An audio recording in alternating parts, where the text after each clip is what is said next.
We're talking with San Diego Soccer's defender Scotty Martin here, halftime on 619sports.net. Scotty, great picture of you up on the Soccer's Facebook page. As a kid, visiting with one Phil Salvaggio, Soccer's goalie. It's a great link to the past and the story of this franchise. Tell me what it was like as a kid being a San Diego Soccer's fan.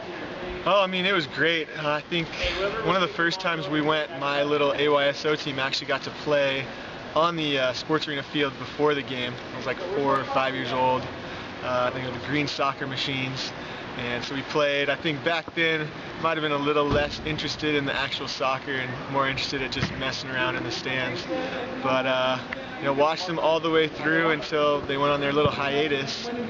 But you know, I just always remember all those great players back in the day. So exciting to watch, and then to be able to be a junior soccer and then kind of grow up and make the team was pretty exciting. Tell the fans who may not be aware of these years that intervened between the last version of the Soccers and now, because there really has been a groundswell for you guys to work together through the Fusion program and what is really a core group of guys, so that when you came back as a unit. Right. Yeah, I mean, I think a lot of it was, you know, just there's not a lot of, I guess, professional or like amateur / you know, Division II type of, like, so call it USL 1. So, you know, you have the MLS teams, the Galaxy and the Chivas up there. But some guys don't want to, you know, travel around, go to Minnesota, go to New York. I guess you call it chasing the dream. So kind of a lot of us San Diego kids kind of settled here, started playing amateur together, and then, you know, they brought back the Soccers, and you know, a bunch of us were lucky enough to make the team and win a championship, which was, you know, great. I'm glad we could bring it back to San Diego.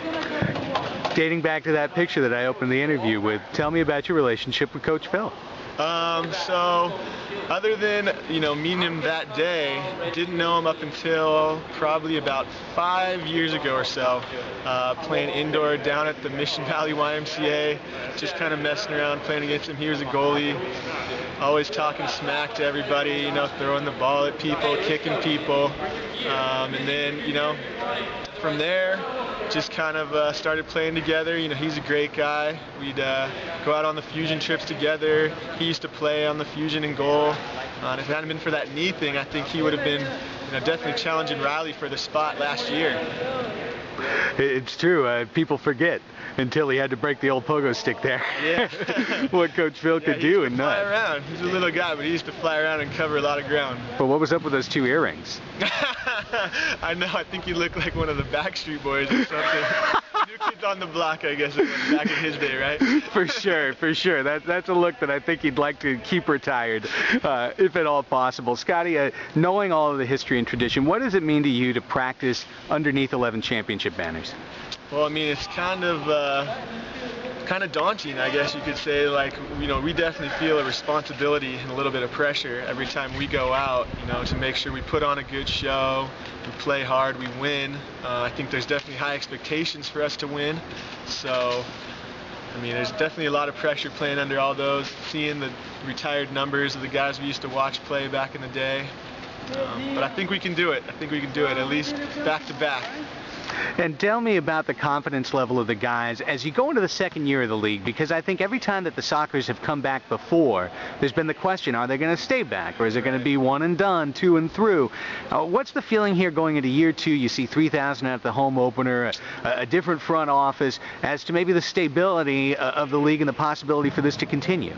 Yeah, I mean, everything you just said is, you know, we're talking about 100% better, you know, moving forward, and hopefully it'll just keep getting better. The 3,000 fans was awesome, you know, to play in front of 3,000 fans compared to, I think, last year our best was 2,400 or so, and that didn't happen every time. So, you know, front office definitely getting stuff done. We got a bunch of great new sponsors. And I don't know, I mean, if you just look at the growth from last year to this year, we're a better team, we're a better organization, and as long as we can keep that moving forward, I think we're going to be around, you know, as long as the fans keep coming out, I guess. Scotty Martin, thanks a lot for the time. All right, thank you, Craig.